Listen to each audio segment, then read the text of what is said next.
All right. Once again, this is a quick upload, not a hangout, not a hangout. So I'm not going to post the links. Um, it's 3:30 in the morning. Finished working. Got some stuff working. Love that. So I saw there was still coffee in the coffee pot, so I decided I'd have a bedtime cup of coffee and make a video. Now, I haven't had a chance really to organize my thoughts. I thought a little bit about what I want to talk to, but also it's reactions to some of the feedback I've gotten and whatnot on the social justice issue.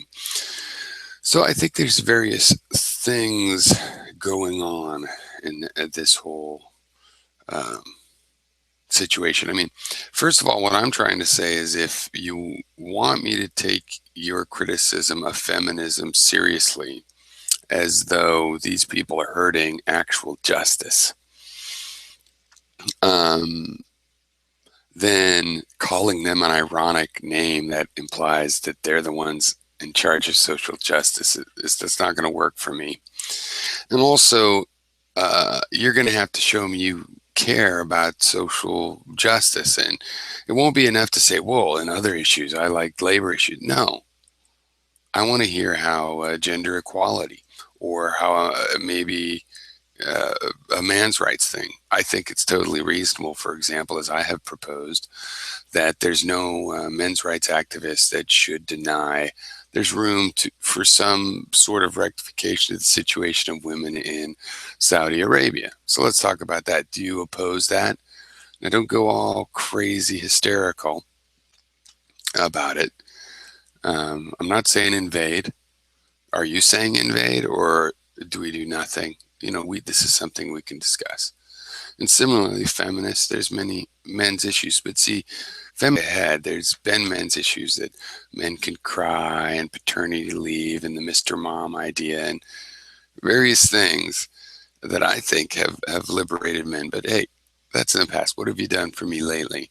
So choose something that you think feminists ought to care about men's issues that haven't been addressed yet. I think a good one is why are boys falling behind in school and all of the so-called industrialized / Western, nations.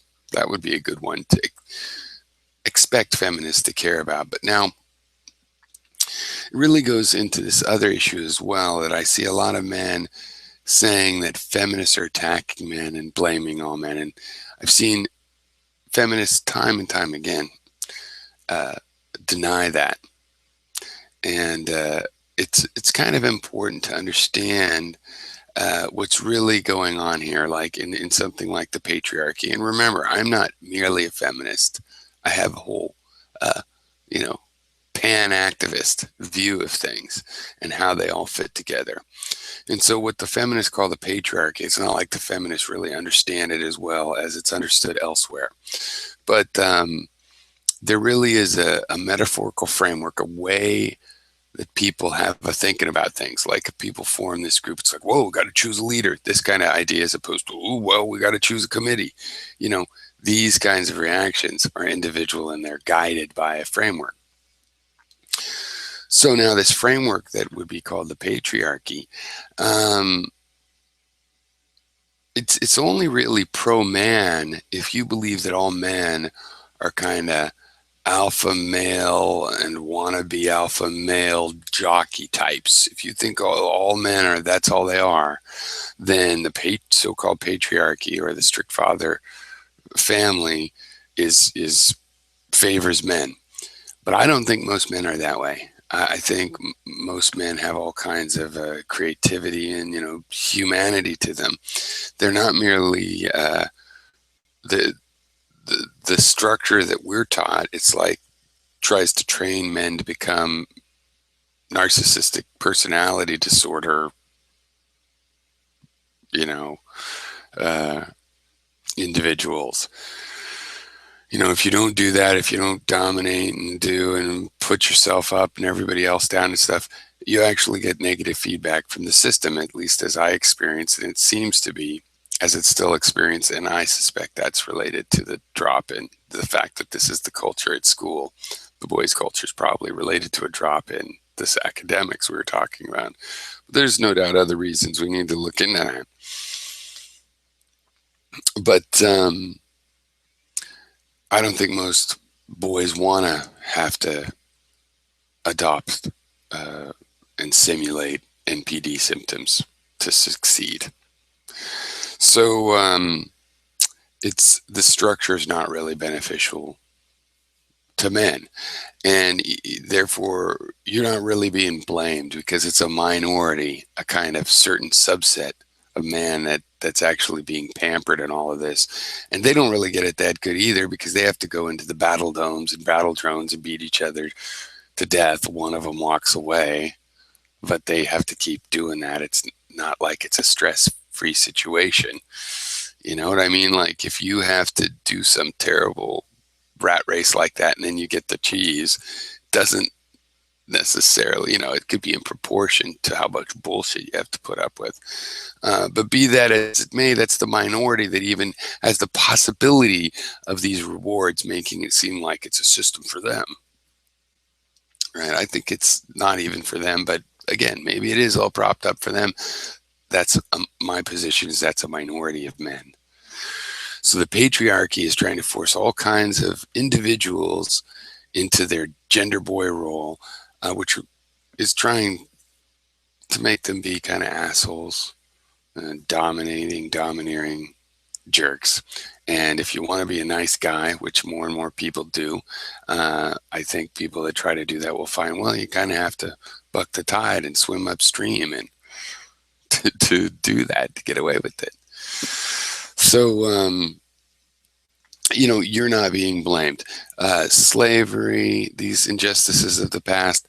Look, I have other views besides feminism, also just economic structure, history of the world, geopolitics. You're just a working class nobody with almost no control, like the rest of us. So no, you didn't really decide to waterboard the Filipinos. You didn't really decide to break your word to the Lakota about the Black Hills. You didn't decide to any of those things per se. Sometimes you did benefit from them. Sometimes you have been complicit as an ignorant creature that really ought to have read more, and so on and so forth. And it builds up, even though that's your ancestors and not you, to responsibilities you might have to sort of take history seriously and see if there's anything you could do about it. Like, we already did it with the Philippines. The least we could do is free them as a democratic nation. We actually did do that. So, yeah, took a while. So there are things you can do. And the basic premise of social justice is, of course, there's things you can do. It's like, well, you'll never eliminate people pushing each other around, but you can eliminate institutional legalized slavery. Oh, but there'll still be a situation or an underground. Yeah, and then you can work on that. You can make a difference in any of these things that you care about. If you care about it and can measure when it's happening, more versus less, then I guarantee there's a way to get it less and less. Now, something else might go up. You might have systematics that make it complicated, but you can see that as well. Anything, any metric that you care about that you're measuring, you can see when it's going up and down. And if you're careful, you can test, so that when you turn this up and you see if that goes down or up, and you can check and be very careful and procedural and figure out what works better based on these things you care about.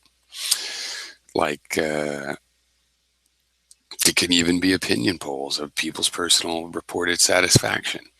It can be, the hours that you work a week. Oh, but some people want to work a lot. I like to work a lot. So, okay, well, I might skew that odd. Maybe that wouldn't be a good number.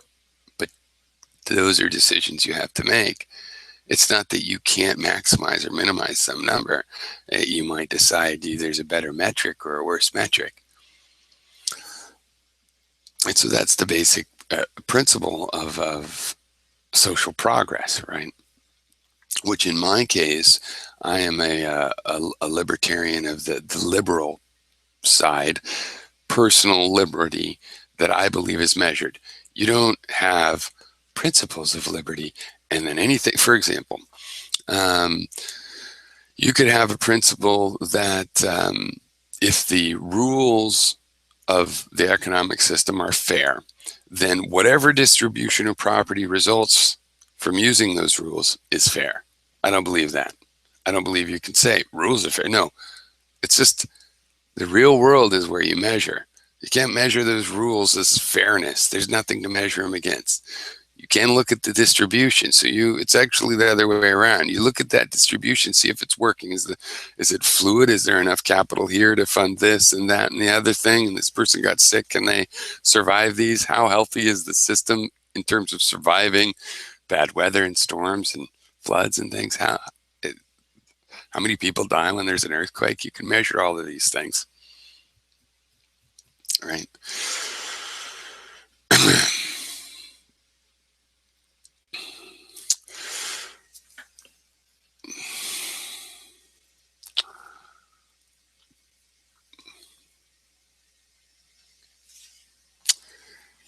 So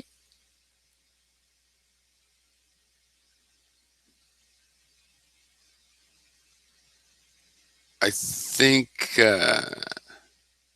getting some agreement on what the metrics are, right, is important. And I think we have some. I think child mortality, work hours, even though I don't want to make a law that people can't work as many hours as they want. But, there's a certain prosperity to being able to not have to work a lot of hours and still have a chance to be productive and contribute and everything.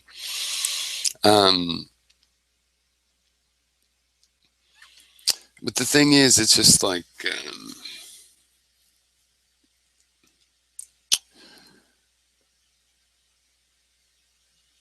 if we want to change the world in a particular way, then we can. The idea that the world is too delicate to touch and it shouldn't be changed from its natural, system doesn't even make sense. We're a part of that system. How we got now, we have to wear clothes. I mean, it's not like we're already past it just being leave it untouched. It's being manipulated as it is right now. And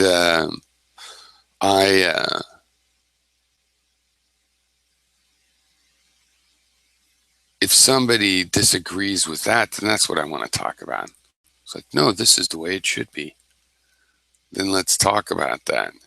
I don't want to hear just this idea that, yeah, things could be better, but I don't want to talk about that. I want to talk about how these people should, shut the fuck up and they're not making it better. Okay, well, if you want to say that, then please entertain me with this other thing. Because it seems kind of like you just want to throw rocks and arrows in the general direction of people that would like to make things better and discuss and figure out what to be better. And you're trying, young kids that are trying to do that they're the first ones that might be getting some fad. And before you know it, it's like, oh, you're just this and that. No, we should forward them into how to make the world a better place. Unless you are way ahead of the game, making the world a better place, then I'm not open to much lecturing about people who you can point out, oh, look, there's infighting and stuff. I mean, Thunderfoot points out infighting in a group. Okay, I guess atheism also stupid because of infighting. Just, whatever. Okay, random wandery thought.